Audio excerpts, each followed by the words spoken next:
It lays the predicate and the foundation for the development of a weather satellite that will permit man to determine the world's cloud layer and ultimately to control the weather, and he who controls the weather will control the world. The human food supply chain continues to take hits from every direction. From Kansas, what a farmer called a heat burst drives daytime temperatures to 108 degrees and nighttime temperatures to 100. 10,000 cattle have died.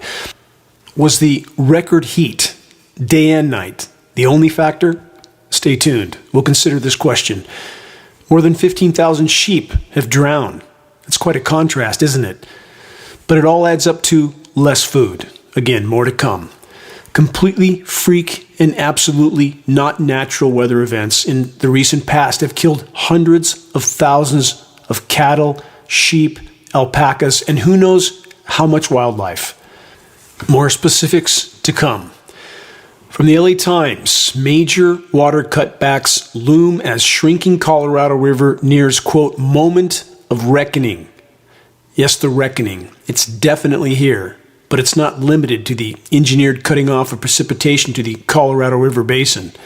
The so-called reckoning comes in countless forms. It's global, and we're far past the point of no return. Those that don't yet see it or believe it will, sooner than they can imagine. Another headline, same theme, preparing for the reality of financial collapse. This is from last week. This financial collapse report states this, quote, at the root of this collapse is money printing. In the last 50 years, the U.S. has had only 4 years during which it made a profit, and that profit wouldn't even cover 6 months' worth of the current annual deficit. In short, the U.S. is well beyond bankruptcy. That sounds bad, doesn't it? Reality is unimaginably worse than that. The headline I just covered should have stated, preparing for the reality of final collapse. The financial part is only a small sliver of what's coming. And what's mainstream media distracting populations with? Divorce trials, the ongoing political circus of meaningless idiocy on every channel. The frontline reports of existential importance are swept under the rug. The even more troubling truth, far too many are fine with the total omissions of dire truth. They don't want to know. How perplexing that has always been to me. How many so-called caring people, so-called patriotic people that don't really want the truths that are uncomfortable. And about all the deception that far too much of the population so willfully embraces, lying representatives of our so-called government from both sides of the political divide are participating with all of it. The demagogue is one who preaches doctrines he knows to be untrue to men he knows to be idiots. That's a quote from H.L. Mencken. The pyramid scheme known as industrialized, militarized, so-called civilization is accelerating at blinding speed toward total collapse. And so are Earth's life support systems. No food, no people. Simple. And for those that feel buying lots and lots of guns and bullets will save you from what's coming, think again. While we're on the subject of bullets, let's not forget that in 2012, the U.S. government stocked up its alphabet agencies like Department of Homeland Security with some 2.4 billion 40 caliber hollow point bullets. Why? What are they preparing for? That blank's not hard to fill in for any that have summoned the courage to face the wider horizon. And in order to see that wider horizon accurately, one must look through a clear lens. And to do that, biases, preconception, and ideology must be completely abandoned. On that note, back to the wider horizon itself. The collapse of a major Atlantic current would cause worldwide disasters. Spoken of this in several previous broadcasts, speaking about the AMOC current, the Atlantic Meridional Overturning Circulation. And this collapse is well underway, as I reported on this broadcast for so very long. The collapse of the AMOC current wouldn't just mean changes in the Atlantic Basin or the Northern Hemisphere. Rather, it would be abrupt and a worldwide shift in climate everywhere. But about the overall worldwide weather-related disasters, they're already going exponential. Look up. Connect to the climate engineering piece of the puzzle. Consider and remember that there can be no legitimate discussion about the climate or the state of the climate from any perspective without first and foremost addressing the climate engineering elephant in the sky. You're listening to the weekly Bad News broadcast, the Global Alert News Hour, commercial-free, non-political, and covering the most dire and immediate threats we collectively face. This broadcast is brought to you by geoengineeringwatch.org. G-E-O, the word engineering, watch.org. The weekly Bad News broadcast is now aired on AM and FM stations in numerous regions throughout the U.S. This is Dane Wigington, your host of the Bad News broadcast. Please check the homepage of geoengineeringwatch.org for our YouTube channel versions of this broadcast. We hope you will subscribe to our YouTube channel and help us to circulate our groundbreaking documentary exposing global climate engineering operations titled The Dimming. It's available to view for free on the homepage of geoengineeringwatch.org. Please help us to expand our voice, and in doing so, to help us to be more effective at sounding the alarm. Moving on. From Yahoo News and other sources last week, from a poll, half of Americans now predict the U.S. may, quote, cease to be a democracy, end quote, someday. Cease to be a democracy someday? Newsflash, that day's in the rearview mirror. We're now in completely uncharted territory, and our navigators are the criminally insane behind the curtain, the money printers that own militaries, thus they own countries. Consider the fact that the planet's failing life support systems can no longer support the impact of the human race. Further, there's also the fact that the global controllers have long since made clear their intention of radically reducing human populations for that very reason.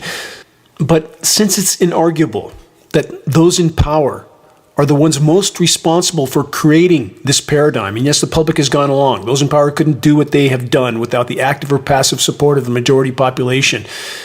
That part of the equation is completely inarguable. We've seen the enemy and he is us. But that being said, the global controllers for being most responsible for where we're at today, shouldn't they be the first ones to walk the plank? The first ones to help reduce global populations by taking the lead, if you will? Over and over, I've asked this question and will continue to. Is it in any way rational to believe that these very same ruling oligarchs that are determined to cull the human herd as fast as possible are actually trying to preserve and protect the health, welfare, and posterity of populations so that they can continue to proliferate and consume until absolutely nothing is left? Is it in any way rational to believe that the so-called public protection agencies, medical and environmental, actually exist to safeguard the very populations that power structures who pay for those agencies view as a rapidly increasing liability? Connect the dots while you can. More breaking reports from last week. Let's start with this. New funding from governments for carbon fuel exploration and production is simply, quote, delusional. That's a statement from the UN chief from last Tuesday. He added that it would only, quote, further feed the scourge of war, pollution, and climate catastrophe, end quote. Indeed, that is, in fact, exactly the scenario we face. Accident or design? You decide. Speaking of which, a new study has determined that, quote, flawed research is not retracted fast enough to prevent spread of misinformation. Translation: the truth-censoring Gestapo is failing in its attempt to completely suppress the truth. And about our skies. This headline from last week: new panels want to talk ethics, rules for climate tinkering, i.e. climate intervention operations, aka weather warfare. The report states tinkering with the planet's atmosphere to cool Earth's ever-warming climate. How's that going so far? 75 years plus of ongoing covert climate intervention operations. How is that going? We are virtually over the precipice of near-term planetary omnicide. Will anyone survive the trip to the bottom of the canyon? Moving on with this report of total deception, they say that climate tinkering is, quote, inching closer to reality. So much so, they say, that two different high-powered groups, one of scientists, one of former world leaders, are trying to come up with ethics and governing guidelines. How in the world would we ever get any ethics from either of those groups? What a circus of total deception. This report continues saying, this shows, i.e., that they're forming these groups, that the idea of solar geoengineering is finally, quote, getting serious. That's a statement from Harvard University climate scientist, world's most recognized geoengineer, by the way, Dr. David Keith. They call him a leader in the field, i.e., the climate engineering field. Footnote, if you want to see Dr. David Keith confronted and cornered on film, take the time to view the groundbreaking documentary, The Dimming, that conclusively proves climate engineering operations are ongoing. You can view it for free from the homepage of geoengineeringwatch.org. Back to the so-called ethics report on climate tinkering. What's needed, they say, are ethical guidelines before anything is done in order to gain the public's trust. What a sick, twisted lie it all is. Gain the public's trust for using weather as a covert weapon of war against them. Just another day in the planetary asylum. The report continues, if fully implemented, solar radiation management, what we see in our skies, could, they say, create what some would call an artificial volcano, cooling the globe temporarily like 1991's Mount Pinatubo eruption in the Philippines. Key word, temporary cooling. And now, the most comprehensive study of its kind, surprisingly admitted to by NASA, has completely obliterated the entire foundational premise on which solar radiation management operations have been officially based. This surprising report from NASA, which you can view on the homepage of geoengineeringwatch.org, under the recent columns, it's titled, Is It Game Over?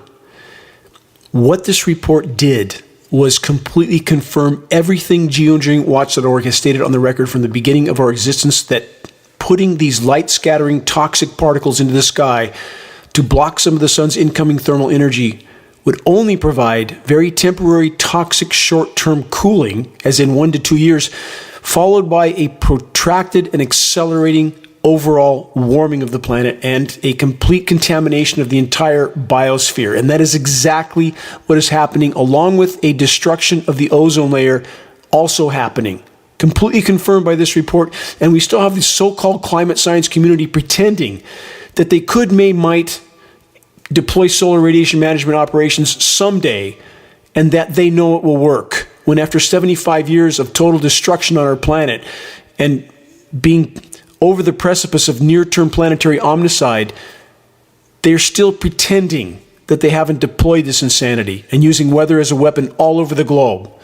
The crown jewel weapon of the military-industrial complex, a weapon with which they can bring populations to their knees without those populations ever even realizing they're under assault, and they can blame it all on nature or just climate change, when it's much more than that. Let's add this to the equation. If climate engineering operations began to be scaled back, possibly due to pressure from behind the scenes, from sources of power that are realizing that they are participating in their own near-term demise, what would the planet's response be? The scientific term is double catastrophe scenario. Search geoengineeringwatch.org, double catastrophe scenario, to learn more. It's a full report on this subject. Bottom line, there is immense blowback from the pressure that's built up in the climate system. To be clear, we're in completely uncharted territory. No one can know exactly how profound the planet's life support response will be if and when, and it is when, climate engineering will stop one way or the other as societal collapse unfolds. But how strong will that life support response be? Certainly there will be unimaginable blowback as the planet tries to find a new equilibrium. But the climate science community would have us believe that once you start climate engineering, you can never stop, as if that's even remotely possible. Of course it will stop. When the resources run out, when the life support systems completely collapse, it will stop. The reality is this: if it's not stopped soon, there will be nothing left to salvage. And the notion that you can't stop once you start is like telling a heroin addict you have to keep increasing your doses until you're dead. because that's exactly the course that these so-called climate scientists have us on. Now let's consider climate engineering and dead cows. Radio frequency microwave transmissions are a core part of climate intervention operations. The atmospherically destructive transmissions are used to manipulate pressure zones and jet-sprayed particulates, part of climate engineering operations. High-pressure heat domes are a hallmark of ionosphere heater operations. The transmissions cause an electrical chain reaction in the electrically charged ionosphere. The superheating of this layer causes expansion. This, in turn, forces the atmosphere up and down. The downward push of compressing air shows up as a high-pressure heat dome on the surface. With all that in mind, here's another headline that elaborates on the report mentioned at the start of this broadcast. Connect the climate engineering pieces of the puzzle.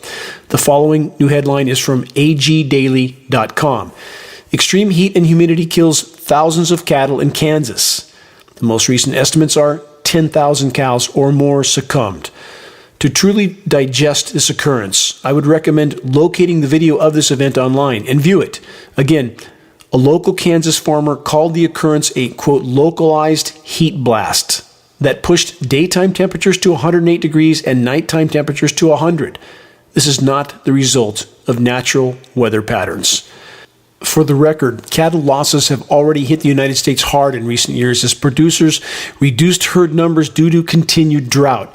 The liquidation of nearly 3 million head of cattle have resulted in a tighter beef supply, while beef demands have remained steady throughout 2022. Question: what other types of freak weather events are killing livestock by the tens of thousands? Here's an answer. Chemical ice nucleating cloud seeding for weather modification. Engineered winter weather events. Here's an example. October 4th, 2013. I've given this example many times on this broadcast. It needs to be heard now to back up what has just happened on the flip side of weather modification, the heat dome. October 4th, 2013, flash winter snowstorm, South Dakota. Snow started falling at temperatures of 40 degrees. These are cold, hardy cattle. At the same time it was snowing in South Dakota at 40 degrees on October 4th, 2013, it was raining at 85 degrees in Chicago. It was raining at 89 degrees in Kansas City. Think about that. This snowstorm, this flash snowstorm in South Dakota killed 100,000 cattle. Snow that started falling at 40 degrees. This is chemically ice nucleated frozen material. It's heavy. It's very cold to the touch. It's very adhesive, sticks to their hides, clogs their snouts. If the cows can't breathe through their nose, they will die. They will suffocate because they won't breathe through their mouth. So what did we have 2 or 3 days after this flash winter snowstorm? We had 100,000 cattle laying around in the mud, dead, with no more frozen material on the ground. And I contacted the Ranchers Association in Dakota and tried to inform them of the climate engineering operations, offered to send them data. They didn't want any part of any of it. Who's paying these clowns? Why are they so blind to their own peril? They won't listen. They won't. More recent flash snowstorm in Texas, same result. 30,000 cattle dead. Southern Hemisphere. Chemical ice nucleating cloud seeding operations responsible for the death of over 250,000 alpacas. Very cold, hardy alpacas, I would add. If you are willing to learn more about this core aspect of climate engineering, which geoengineeringwatch.org is the only source trying to bring to light, unfortunately, and I hope that changes, please go to the homepage of geoengineeringwatch.org, search and review the entire engineering winter section. While you're at it, engineering drought and engineering wildfires, 2 other sections that need to be reviewed to understand the full depth and breadth of the climate engineering insanity. Here's a side note. More livestock lost. More than 15,000 sheep drown after live export ship sinks in Sudan. Sure seems to be an incredible amount of livestock unexpectedly dying all over the world, isn't there? And let's not forget the millions of chickens and turkeys that have been culled all over the world due to the latest bird pathogen. They just keep popping up, don't they? Back to the planetary meltdown being further fueled by climate engineering operations. Short-term, highly toxic surface cool downs at the cost of an even worse overall warming and a complete contamination of the entire surface, along with every breath we take. And climate engineering operations are killing much more than animals. Let's keep that in mind. Over a third of the U.S. population urged to stay indoors, the report states, amid record-breaking heat. From that report, more than 125 million people under heat alerts as record-high temperatures are set throughout the U.S. Lots of air conditioners running on overtime. Yes? Maybe. But the question is for how long? As I previously covered many times on this broadcast, climate intervention operations are dramatically reducing all three forms of alternative energy: solar, wind, and hydro. And as the next report states, hydropower is in fact going down. Here's the report from last week. Hydropower decline adds strain to power grids in drought. And we have the whole western U.S., the western half of the United States in drought. How does the moisture that moves from west to east get to the east without raining on the west? Climate engineering is how. The high-pressure domes I just described are how. High-pressure domes spin the upper level winds clockwise in the northern hemisphere. So picture it like a giant atmospheric pulley that pushes the upper level winds clockwise around that, over and above that, bypassing the western U.S., pushes it back down on the eastern U.S., which is the most anomalously less warm region in the entire world for 10 years running, and now far wetter. And that's how the West is fried in order to cool the East. And you can search those titles at geoengineeringwatch.org. There's many reports on that subject. Frying the West to cool the East. Lots of weather maps that show very accurately exactly what the climate engineers are doing. Another headline, same theme on the loss of hydropower. Hydropower's future is clouded by droughts, floods, and climate change. No mention of climate engineering, no surprise. They say it's also essential to the U.S. electric grid. Essential, but it's going to be lost soon. It's already being lost. Some dams are not able to produce hydro already, and very big dams are soon not going to be able to produce hydro, like the Glen Canyon Dam and Hoover Dam, i.e. Lake Mead and Lake Powell. Get to that in a moment. And let's consider this, the feud between the left and the right. The Democrats, Republicans, conservatives, liberals, the big facade that keeps the population divided, conquered, and distracted from the wider horizon.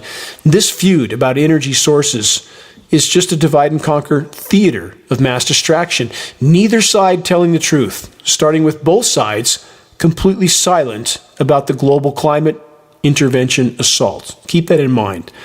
And let's add this part to the equation that I just described. Climate and biosphere collapse. That's the bottom line factor. That's determining our collective futures by the day. The ongoing climate intervention operations, again, are further fueling the overall process. And all of it makes those in power more desperate and dangerous than ever before.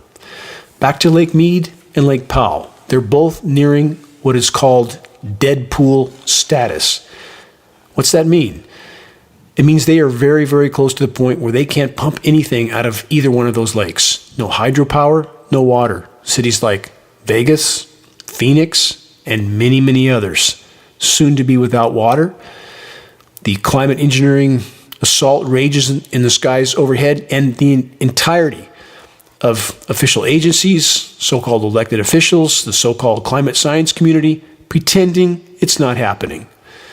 Next headline, moment of reckoning. Federal official warns of Colorado River water supply cuts. From that report, the Colorado River's reservoirs have diminished to the point that significant cuts to the water supplied to 7 states that rely on it will be necessary. The Bureau of Reclamation Commissioner told the Senate Energy and Natural Resources Committee that maintaining, quote, critical levels at the largest reservoirs in the United States, Lake Mead and Lake Powell, will require reductions in water deliveries. That's a gross understatement. Radical reductions. They state a warmer, drier West is what we are seeing today. And the challenges we are seeing are unlike anything we have ever seen in our history. Yes, the drought is considered to be the worst in at least 1,200 years. And we can see on satellite imagery climate engineering operations cutting off the flow of precipitation to the west. And again, the whole of our so-called modern society, all the so-called experts pretending that climate engineering isn't even occurring. The report then says, what's been a slow-motion train wreck for 20 years is accelerating and the moment of reckoning is near. That's a statement from John Insminger, General Manager of the Southern Nevada Water Authority. He told that to the U.S. government at a Senate hearing. The report then states, the mega drought began in the year 2000. The last 20 years have been the driest 2 decades in the last 1,200 years. This year is so far the driest on record in California. Scientists, they say, attribute these conditions to climate change, which causes more water evaporation due to warmer temperatures. Such statements are far from the whole truth. Let's consider what the report just said. Does it evaporate more in drier conditions? Yes, but also over the oceans. As I've stated so many times, the laws of physics make clear the atmosphere holds 7% more moisture for every degree C of warming. It must rain much more overall on a rapidly warming planet, but it's not. Why not? Because climate engineering is completely altering the hydrological cycle, especially over the oceans. As I just mentioned a moment ago, we can see on satellite imagery what the climate engineers are doing, in this case over the Eastern Pacific, which is the ocean off the west coast of North America. They're completely disrupting the hydrological cycle and hampering the evaporative cycle over the oceans, and that's where our water comes from. Climate engineering is decimating the entire natural process. This is not a natural drought, not by any perspective. I'm not asking, I don't want anyone to believe anything stated in this broadcast, but I'm asking you to investigate it and start with this. Start with a presentation I did nearly 10 years ago called Engineered Drought Catastrophe Target California, and examine that. Every single statement in it is more true today than it was then. Exactly what geoengineeringwatch.org said would happen has happened, and it will continue to worsen so long as we allow the climate engineering insanity to rage on in our skies. These programs are not benevolent. They are not about the greater good. They're about power and control, period. Yes, the human race has been unimaginably horrific stewards of planet Earth, but the officially denied factor of global climate engineering operations are the most destructive of all, and populations must wake up and face this fact while we can still make a difference. In the meantime, the climate engineers continue to cut off any significant rainfall from the western U.S. More breaking bad news headlines in a moment. First, you're listening to the weekly installment of Global Alert News, the Bad News Broadcast. This is installment number 358, June 18th, 2022. This is Dane Wigington, your host. Global Alert News is brought to you by geoengineeringwatch.org, the largest and most visited website in the world on the subject of climate intervention operations, known as geoengineering. The commercial-free, non-political Global Alert News Hour is now broadcast on AM and FM stations in Northern California, Texas, Alabama, Florida, Denver, Washington State, Oregon, the Northeast, Sacramento, San Diego, San Francisco, Santa Cruz, Phoenix, Las Vegas, and now Pittsburgh. Geoengineeringwatch.org wishes to express our deepest gratitude to those that have helped us expand our reach and our voice in this desperate last-hour effort to sound the alarm. In regard to sounding the alarm, please help us to share the groundbreaking documentary, The Dimming, which fully exposes the climate engineering atrocities. The best way to share this groundbreaking film is by circulating the direct link to The Dimming from the homepage of geoengineeringwatch.org. Sharing directly helps us to overcome social media censorship, and Google, for example, is doing everything they can to censor geoengineeringwatch.org data, along with Facebook. Final footnote, you can find Geoengineering Watch awareness-raising materials on our homepage. Our only goal is to provide activists what they need to move this fight forward. There are very high-quality printed materials, and just added our new geoengineeringwatch.org shirts, scannable business cards, and bumper stickers. All effective tools to help strike up a conversation on the climate engineering issue. And doing so is the first and most important step toward getting the as of yet uninformed to start looking up. Moving on, climate intervention operations continue to do what they do best: wreak havoc on the environment and every breath we take. This headline from last week: super high pollen counts everywhere, the report states. Just pollen? No, I think not. That's why we have peer-reviewed science study about the bees whose job it is in the web of life to collect pollen. They are dying of symptoms that resemble Alzheimer's and dementia in a human being because there is aluminum nanoparticulates in the pollen. Everywhere on the surface. It's coming down through the air column. Peer-reviewed science studies. Search bees aluminum. Read it for yourself. And ask yourself why the so-called experts aren't telling us about this. And we're all sucking it up with every breath. The larger the organism, the longer it takes to break it down. So bees are breaking down before us, but we are right behind them. Keep that in mind. Next headline, same theme. Air quality worsens as drought forces California growers to burn abandoned crops. Are fires putting particulate matter in the air? Yes, of course. But why do we have time-lapse film footage, for example, in the catastrophic Paradise Fire of climate intervention aerosol spraying operations putting grid patterns down directly on top of the Paradise Fire smoke bank? You can see this footage in the Dimming documentary. Next headline, wildfire tears through California forest as temperatures rocket. Yes, in between the bouts of temporary surface cool downs, we have moisture that is allowed to flow across the state, heavily aerosolized. Moisture is vaporized, and then we have the skyrocketing temperatures right back up, forest fires continuing, and now we have the worst of all scenarios. We had a rainless winter in Northern California, literally, and then we had a few spring rains that made the grass grow more than we've seen in many years. It's very astounding, almost as if there was something in the precipitation that augmented that growth. And that's not a reach, not at all. We've had small single-engine biplanes crop dusting massive areas for nearly a century. How much do you think a KC-135, for example, a military tanker, could do when it can carry 100 tons of material in a single payload? So now we have tall, dead, dry grass and dead trees. When are the incinerations coming for California in what forest is left? It's coming. You can bank on it. Next headline, Phoenix is shockingly hot and its nighttime temperatures are even scarier. Yes, nighttime temperatures are rising twice as fast as daytime highs because we have heat-trapping gases in the atmosphere and we have the climate engineering particles that can provide some temporary daytime deflection of heat at the cost of trapping even more of it at night and destroying the ozone layer, disrupting the hydrological cycle. I could go on and on. Nighttime temperatures rising so fast, not cooling off at night. Very, very alarming harbinger of what's coming. Let me cover a small excerpt from this report. The sweltering nighttime heat in Arizona beat the previous record for June nighttime temperatures by 5 degrees Fahrenheit. That is an astounding jump.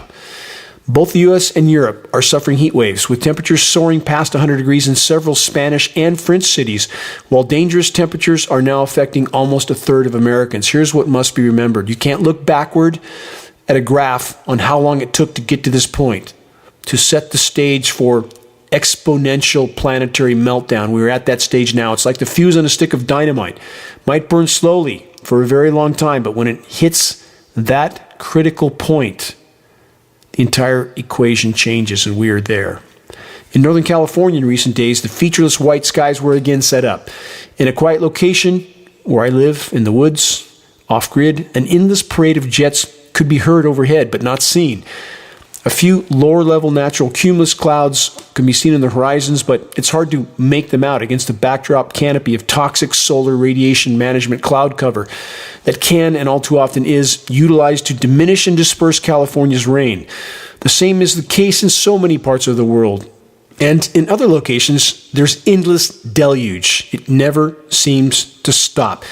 Constant drought and deluge scenarios, both harbingers of climate intervention operations. From PBS.com, Environmental Science and Technology section. Let's weave some puzzle pieces together here. Large reductions in solar energy production due to dust and particulate air pollution. Went over hydro earlier, now solar. Many factors affecting solar. Again, that's what brought me into this equation to begin with. When I built my large off-grid home, was at the cover of the world's largest renewable energy magazine, part of my background in solar with Bechtel Power Corporation, and I began to lose massive amounts of my solar photovoltaic uptake from whatever these aircraft were emitting, blocking out the entire skyline on many days, reducing my solar uptake by 50, 60, 70%. That's not a light reduction of that amount, but when you reduce direct sunlight, solar panels are almost worthless. Solar energy wouldn't tell you that, but that's the fact of the matter. Now we have dust that settles down on those panels, and that further reduces their production. And by the way, this dust is an incendiary dust, which settles on forest foliage, the forest floor, and makes it all much more flammable as well. From every conceivable direction, climate engineering is pounding the nails into our collective coffins. But from this report on the solar output, they say abstract atmospheric particulate matter has the potential to diminish solar energy production by direct and indirect radiative forcing, as well as being deposited on solar panel surfaces, thereby reducing solar energy transmittance to photovoltaics, i.e. you get less solar panel power. And let's add this, because the ozone layer is being trashed and we have now these superheated zones, the ionosphere heater is part of that equation. The hotter those panels get, the less power they make. Much, much less power. Does that mean carbon-based fuels and nuclear power are a better solution? Absolutely not. They're all awful. We've painted ourselves into an unimaginably dark corner with so-called technology. It's not saving us. It's killing us. More headlines of planetary meltdown. From last week, Texas sizzles as prolonged heat wave smashes dozens of temperature records. As the heat wave built across Texas, so did the risk for heat-related illness like exhaustion and heat stroke. Just ask the cows how it went for them.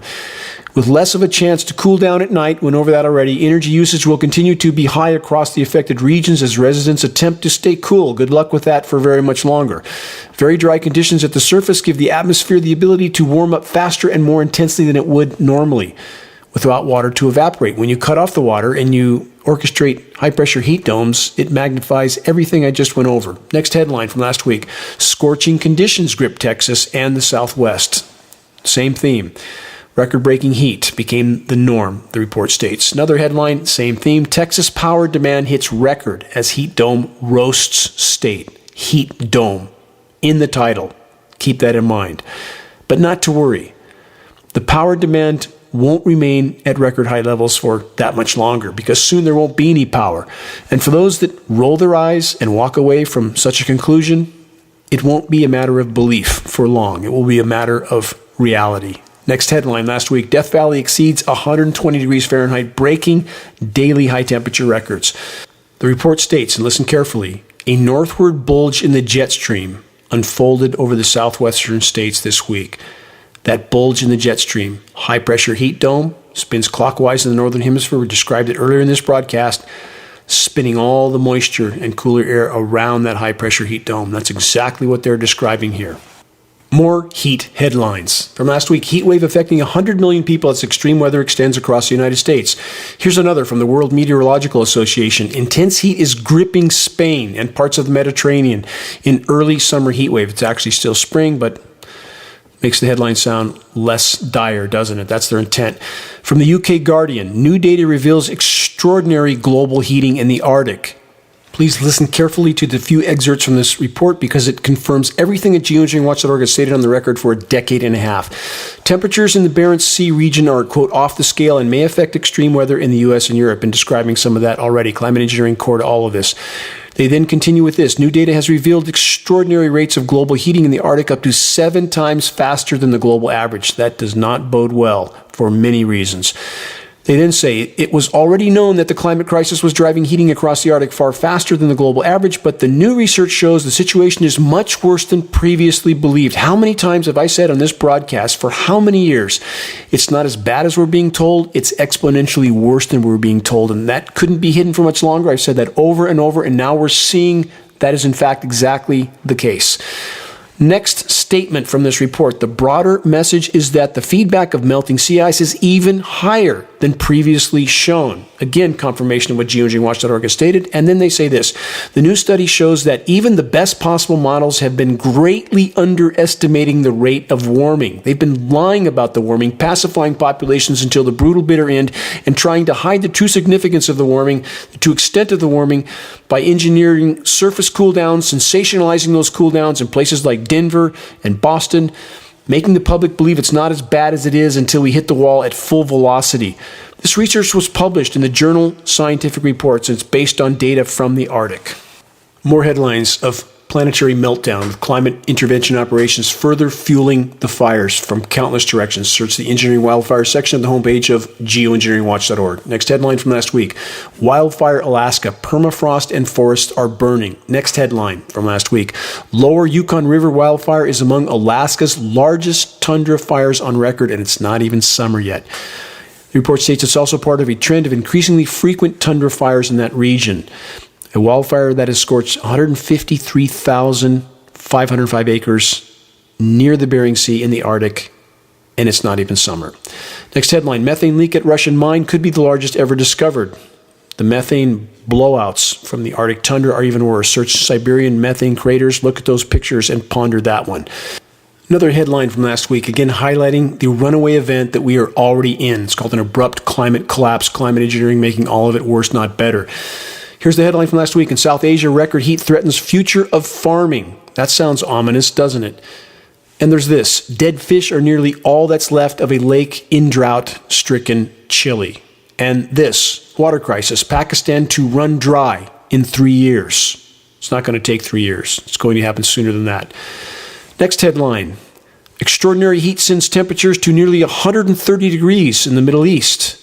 All over the world. But wait, what about these headlines from last week from AccuWeather? Major cool down to replace intense heat across the Southwest. That's called weather whiplash. It's not nature. It's climate engineering by the use of chemical ice nucleation cloud seeding operations. And here's a stunning example of exactly that. Intense hailstorm blankets Mexico City with snow, causes supermarket seating to collapse. So think about this. We have 10,000 cattle dying from unimaginably high temperatures in Kansas City, and Mexico City's covered with snow. The tidal wave of insanity and outright evil that we face is beyond true comprehension. The challenges we face seem insurmountable, but are they? Forgive me if I rant for a moment. Several years ago on this broadcast, I briefly shared an event of a single day from my past, a day that has continued to carry deep and growing meaning for me, an experience that keeps me marching forward in this seemingly impossible battle against the looming tidal wave of collective insanity that hangs over us all. Forgive me for revisiting this turning point in my life as it continues to haunt me, and at the same time to fuel my every step forward in this fight through each darkening day. In the effort to raise money for a homeless shelter in Victorville, California, where I once did volunteer work for the homeless, I committed to attempting a solo trek from the bottom of Death Valley, the lowest point in the continental U.S., below sea level, to the top of Mount Whitney, which is the highest mountain in the lower 48 states. It's 14,505 feet. My objective was to make this journey in the span of a single day. Obstacles in this journey included intense heat in two mountain ranges that lay between Death Valley and Mount Whitney, the Panamint Mountains and the Inyo Mountains. And in order to complete the trek, I had to ascend and descend both these mountain ranges before the third and final ascent to the summit of Mount Whitney. I had estimated the total vertical climbing to be about 23,000 feet because of the ups and downs along the route I chose. Raising funds for the shelter in Victorville, called My Brother's House, was my outward objective. But at my core, I confess that this journey of a single day was a personal test for me, a metaphor for a far larger and immeasurably more arduous journey that I knew I had to attempt. To dedicate the remaining years of my life to manning my post and sounding the alarm.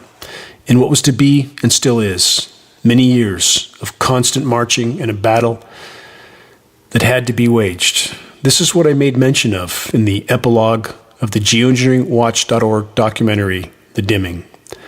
In my heart, I wanted to believe that if I could complete the first journey from the lowest place, i.e. Death Valley, which is where I felt the state of the world was, given the darkening horizon that was unfolding before me, to the top of the highest mountain in the country, in the span of a day, then possibly I might have a chance at completing the second journey of many years that I knew I had to attempt.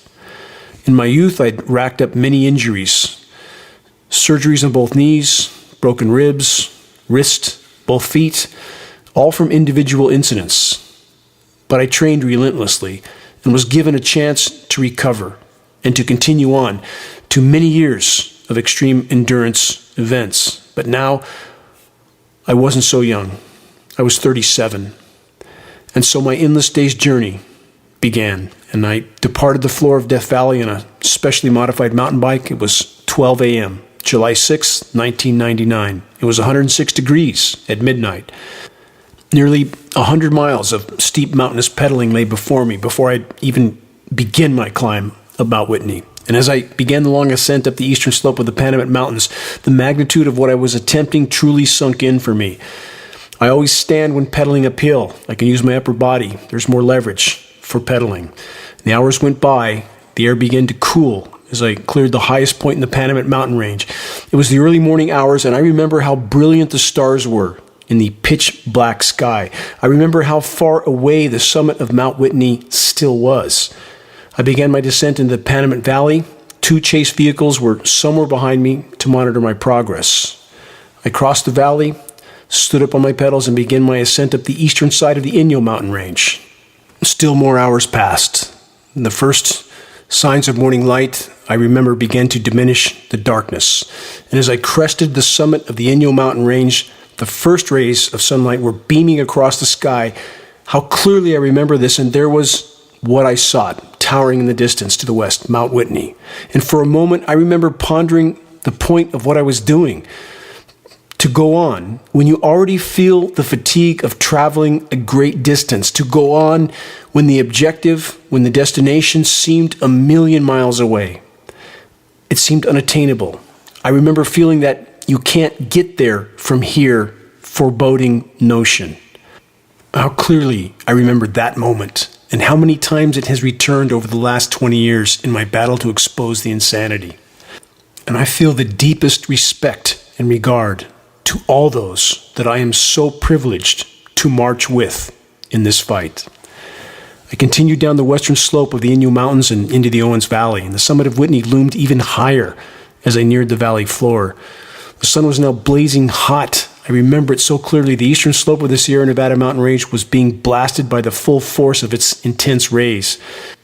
I crossed the Owens Valley and Highway 395, and standing and pedaling again and pressing on up the sun-baked narrow asphalt road that wound up the eastern slope of Mount Whitney. The narrow road seemed to disappear in the distance, but somewhere beyond the switchbacks I could still see lay Mount Whitney, the Mount Whitney trailhead, at an elevation of 8,500 feet. I'm very heat tolerant, but the combination of intense sun, baking asphalt, a full night of pedaling, and the extremely steep grade still took a toll on me. And after what seemed an eternity, I passed the first pine tree, then another, and then many, and the air began to get cooler. How clearly I remember that. At 12:30 p.m., just over 12 hours after departing the floor of Death Valley, I reached the trailhead of the tallest mountain in the lower 48 states. But I felt exhausted, battle fatigued, and I had that "I've had enough" moment. I could never count how many times I've felt this tidal wave of despair over the last 20-year journey. But I know I'm not alone. And to all the dedicated activists and individuals standing against this insanity who felt the same but not given up, and who continue to march forward up the mountain in this fight, know that I hold again the deepest respect for each and every one of you. And know this: however the story ends, we can't lose if we don't quit. I filled my backpack bladder with a fresh supply of nutritional hydration mix. I switched from my cleated bike shoes to my trekking shoes, and at 1 p.m., I began the attempt to complete the final and most difficult leg of my trek. I was accompanied by a triathlete friend that was waiting for me at the trailhead, and he was fresh and fully rested. He was the proverbial rabbit that I would chase up the mountain, and so I did. From the trailhead, it's 11 arduous miles and 6,000 feet of vertical climbing to the summit. The U.S. Forest Service recommends 2 days to complete this ascent. Without a moment's reprieve, we held the fastest pace we could, zigzagging ever upward over boulder fields and up rock slides. The air became thinner and thinner, but we pressed on. At 4 p.m., we reached a pass which provided the most breathtaking view of seemingly endless mountains and lakes far below us, stretching to the western horizon, and I will never, ever forget this sight. At such moments in the battle, one feels compelled to rest, but you know you can't. When every moment counts, it's imperative to press on, and such is the case regarding the converging catastrophes that we collectively face. Every day counts in the effort to turn the tide, to reach the summit, so to speak. If I could make it to the top, I wondered, could I complete the journey of many years that I knew awaited me? Onward and upward we climbed, and at 5 p.m., on the afternoon of July 6th, 1999, 17 hours after beginning my trek from the bottom of Death Valley, I set foot on the summit of of Mount Whitney. And as I gazed toward the east, the sun's fading rays now illuminated the western slopes of the Inyo and the Panamint mountain ranges. And beyond them, Death Valley, where my journey began. And I knew at that moment that for me, a much longer road had yet to be traveled. And the point of this journey for me, the point of our journey together is this: if we don't yield, if we press on, if we make every day count together, we may yet accomplish far more good than we imagined we could, than we imagined possible, even at this late hour. Some 2,000 years ago, the Stoic philosopher Seneca said this: "Putting off what should and must be done is a waste of life. It snatches away each day as it comes and denies us the present by promising the future. The greatest obstacle to living is expectancy, which hangs upon tomorrow and loses today. You are arranging what lies in fortune's control and abandoning what lies in yours. What are you looking for? To what goal are you straining? The whole future lies in uncertainty. Live then, immediately." Words of wisdom from Seneca. Yes, we're the ones we've been waiting for, and it's not an accident. It's destiny. What was will soon be no more, but if we stand together with relentless resolve, we could yet make a quantum leap in the right direction. Reaching a critical mass of awareness is the great imperative. If we can accomplish that, other wheels in the battle will begin to turn on their own. We will have a chance of undermining the insanity from the inside out. Check the activist suggestions link on the homepage of geoengineeringwatch.org. Share credible data from a credible source. Make your voice heard. Make every day count. Until next week, this is Dane Wigington from geoengineeringwatch.org.